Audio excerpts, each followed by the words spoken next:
Magandang araw mga kakutsero. Ito na naman po ang inyong lingkod na si Jigs na magbibigay sa inyo ng giya ngayong araw ng Miyerkules, Hunyo 19. Ngayon po may kukunti lang po ang lineup natin. May 6 na karera lang po tayo ngayong araw na ito. Siguro po baka dahil sa paghahanda sa Grand Copa sa araw ng Maynila. Baka lang baka yun ang dahilan.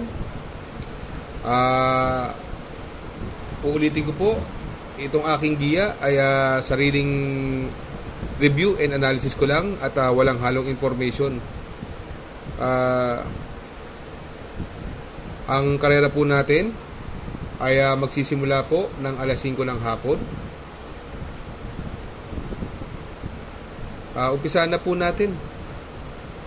Race number 1, dito po magsisimula ang Pick 6. Pilracom Rating Based Handicap System Race, Class 5, 6 to 10 split. Distance is 1200 meters. May 6 na kabayong tatakbo. Andyan si 7 of Diamonds, Top Pose, Rancheros, Heritage, Bonnie Avenue at Sinag. Dito sa kanilang ito, wala akong ibang nakikita ibang matunin bukod kay Top Pose at Sinag. Pero tingin ko kaya ni Top Pose ang ere ni Sinag. Although napupunto yan si Top Pose galing sa panalo at nung nakaraan outstanding na natalo yan si Top Pose, pero tingin ko siya ang horse to beat dito. Gamay na gamay po yan ni E.A. Abrea. Ang ganda po ng numero 2, pagdundag siya kagad ang bandera dito, Top Pose. Sa tingin ko nalalamangan ako masyado rito sa numero 2, kaya para sa akin susuluhin ko na po yan, numero 2, Top Pose.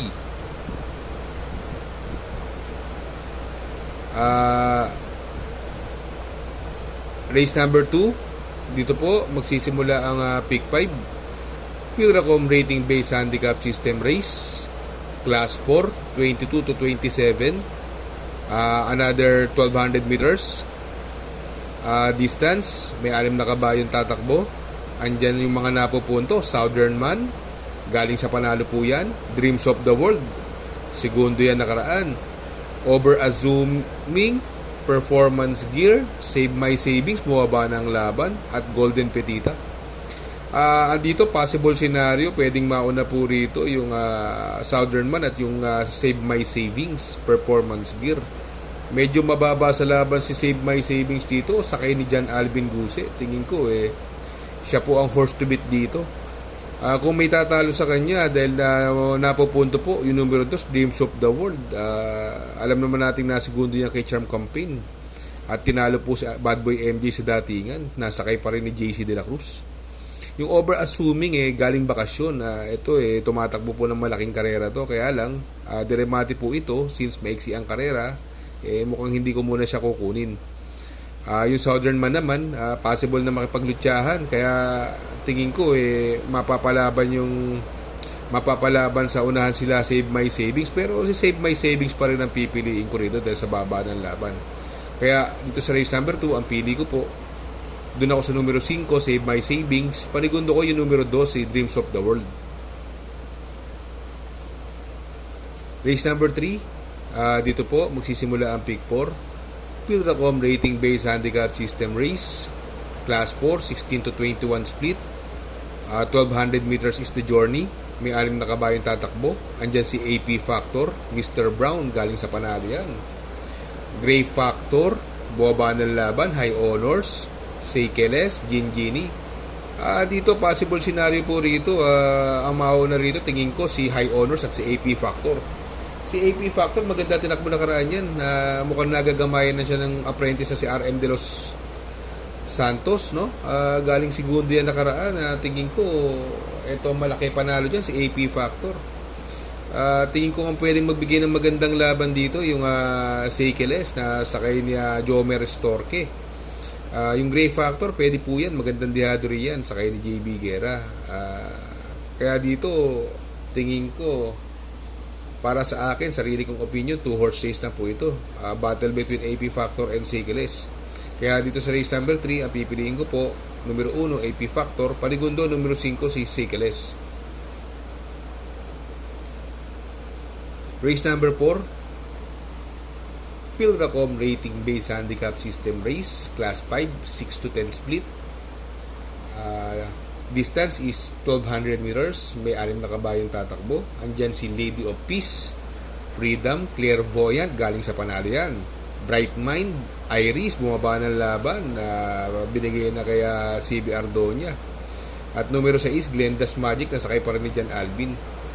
Dito pwedeng mauna po rito yung numero 1, si Lady of Peace, Freedom, at si Glenda's Magic. Pero tingin ko mauna rito si Lady of Peace, susundan na ni Glenda's Magic yan.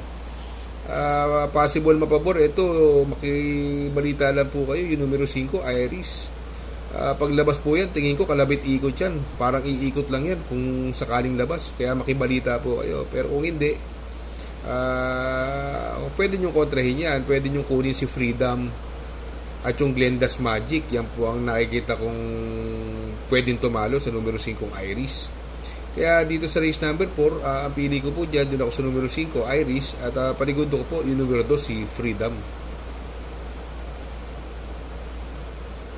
Race number 5, penultimate race, Pilracom rating based handicap system race, class 5, 11 to 15 split, 1200 meters is the distance. May 6 na kabayong tatakbo, but 5 in numbers. May coupled entries tayo, yung numero 3, Real Equity and Buhayang Bato.